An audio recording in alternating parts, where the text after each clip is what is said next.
Donald Trump says they will beat Kamala Harris in a landslide. He also slurred/mispronounced Harris at one point and just gave up. He told his followers that if they get out and vote, they won't have to do it anymore. You won't have to vote anymore. Remember, he wants to be a dictator on day one. He talked about them being Christian, them being the audience for this little presentation he gave, and then either slurred his words or tried to but failed to catch himself because it really sounds like he's saying, I'm not a Christian. But that could be slurring. He is old. He said he didn't cut Social Security. Tried to brag about that. Maybe he's forgetful because he did introduce a budget every single year that would have cut Social Security and Medicare. Why was it stopped? Democrats wouldn't let it pass. He wanted to do it. Now, he says Kamala Harris does not like Jewish people, which I'm sure is a shock to her Jewish husband, but he probably honestly just forgot she has a Jewish husband. He also claimed everybody wanted to get rid of Roe v. Wade, and thanked particularly the Supreme Court justices who did it. Remember, it's a widely unpopular thing to have destroyed, and it's going to hurt him in the election, but he can't stop because that's the only thing he accomplished. Couldn't even get that done during his term. He complained the J6ers are still in jail because he seemed to think that after the Supreme Court ruling, they would be out. Which, yes, that is what far-right rhetoric said, but that was never the reality, and they're learning that as they go.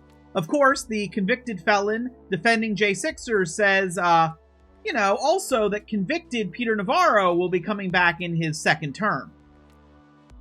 But also says that you're not going to teach a criminal to not be a criminal. You can insinuate whatever you want from that.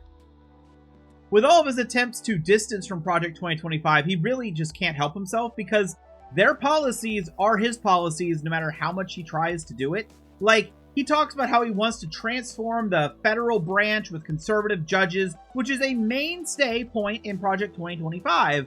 But he also complains that Kamala Harris will get to, have liberal judges. She'll get to pick liberals like, the president does. Of course, calls them Marxist because, well, he doesn't know what that word means. Now, he wants to get rid of early voting, something offered in, almost every state, for a very simple reason for why he's really, really hammering it right now. He's losing in the polls. There is enthusiasm against his opponent.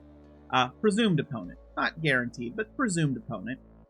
Of course, remember, he tried to say that Obama wouldn't even endorse her, and Obama did the next day, so that was completely a waste of his time. He's worried that people are going to ride this wave and vote for her and basically solidify the election for her. So he wants to limit who can vote.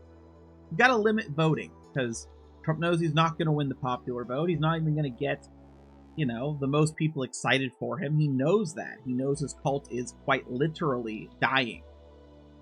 So it's about preventing people from voting that might have an issue getting to the polls on election day or, have a job. They're not, retired. Like, he has to try to limit those things because he doesn't have a winning message. Why is it, if he has a winning message, that every single time Republicans across the nation, they always try to prevent eligible voters from getting to vote?